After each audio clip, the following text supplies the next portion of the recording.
আপনাদের বাসাটা পছন্দ হয়েছে তো, তাহলেই হলো। পছন্দ মানে খুব পছন্দ হয়েছে।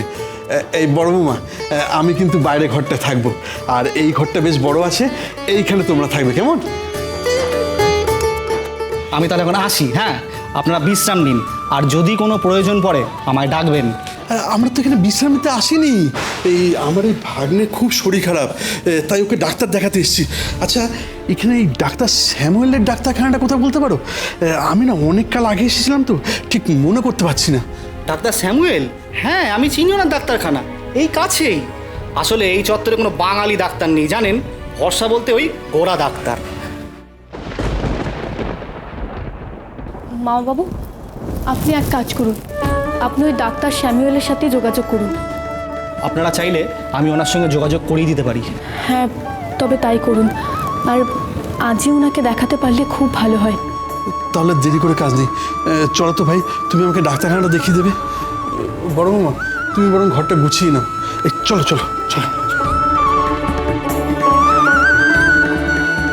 আমাকে একটা কথা বলুন তো, সেই রাতে মার খাওয়ার পরেও আপনি আমাকে একটা কথাও বলেননি কেন? আমি আপনার মুখ থেকেই শুনতে চাই, এত বড় ঘটনা আপনি আমার কাছ থেকে লুকোলেন কেন?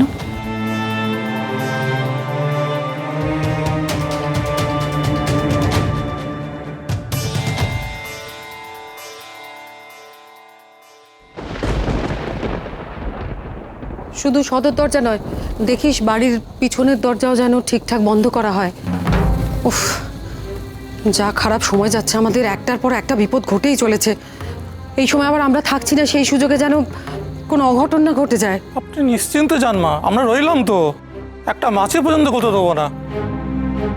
তোদের ভরসাতে এই বাড়ি ফেলে রেখে অসুস্থ ছেলেটাকে দেখতে যাচ্ছি। দেখিস বাপু, ফিরে এসে যেন দেখি সব ঠিকঠাক আছে। আপনি কোনো চিন্তা করবেন না, আমরা রইলাম তো, সব দেখে শুনে রেখে দেবো। ওই গো গিন্নি, হলো তোমাদের?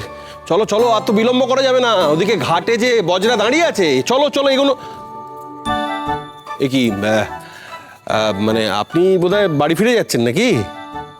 ওমা, উনি ফিরে যাবেন কেন? বিয়ান তো আমাদের সঙ্গে যাচ্ছেন। ও, আসুন বিয়ান। এই যে বৌমা, এসো, চলো। হরো হরো, আমরা এসে গেছি রে। আয় বাবা, ধরে ধরে নাম। উফ, কতদিন পরে দাদু ভাইকে দেখবো মনে হচ্ছে বল। হ্যাঁ, আমার নাত বউয়ের জন্য তো খুব মন কেমন করছিল রে। বেচারি একা হাতে কত কি সামলাচ্ছে বল দেখিনি। উফ, আমি আসছি প্রফুল্ল দিদি, তোমাকে আর একা হাতে সব কাজ করতে হবে না। আবার আমি তোমার সাথে ঘুরবো, গল্প করব, হাতে হাতে কাজ করব। ও, সব জিনিসপত্র বজরায় উঠে গেছে? বাহ বাবা, তাহলে আর দেরি করে লাভ নেই, চল আমরা এগিয়ে যাই। দুক্কা দুক্কা দুক্কা দুক্কা দুক্কা। এসো বেজে বৌমা, আসুন বিয়ান। চলুন চলুন চলুন। তোমরা কেউই বুঝছো না, কলকাতায় আমার জন্য সবচেয়ে ভালো দিনটা অপেক্ষা করে আছে। সাহেবদের হয়ে সাক্ষী দেব, ভবানী পাঠক শাস্তি পাবে। আমার যে আর তর সইছে না।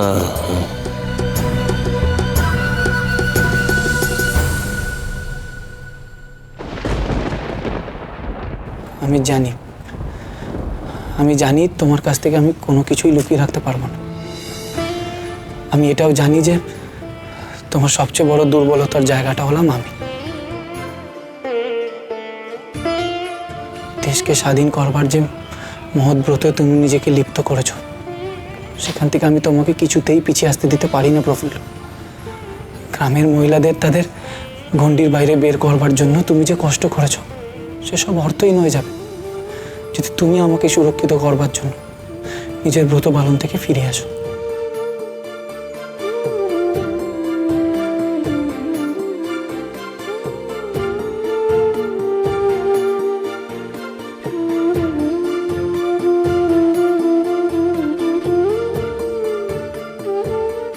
কত ভাগ্য করে আমি আপনার মতো একজন স্বামী পেয়েছি। আপনার মতো পুরুষেরা যদি আমাদের পেছনে না থাকে, তাহলে আমরা কোনোদিনই কোনো কিছু করে উঠতে পারবো না।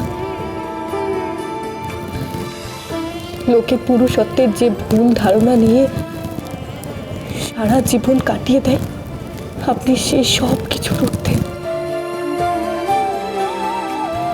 তবে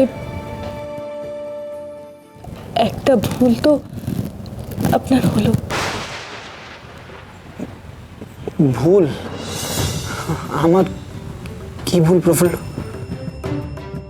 এই যে আপনি বললেন আপনি আমার দুর্বলতা। না, আপনি ভুল জানেন। আপনি হলেন আমার শক্তি, আমার প্রেরণা। আপনার উপর আঘাত হেনে যারা আমাকে চুপ করানোর চেষ্টা করেছিল, তারা আসলে আপনাকে চেনেনি।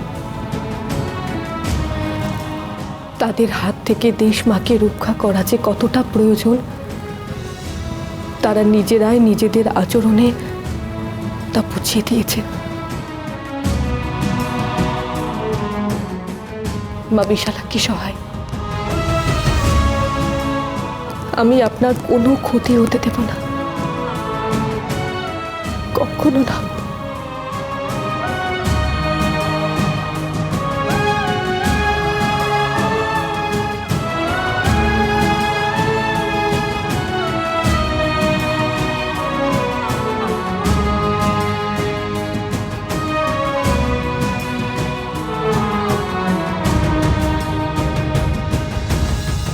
আচ্ছা প্রফুল্ল, সব কাজ কি তুমি করবে?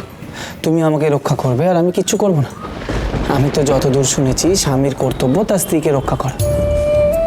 তো এই ক্ষেত্রে কি তুমি বর আর আমি বউ, যে তুমি আমাকে রক্ষা করবে? আমি চাই, কথায় কথায় অনেক বেলা হয়ে গেল, এবার গিয়ে রান্না বসাই।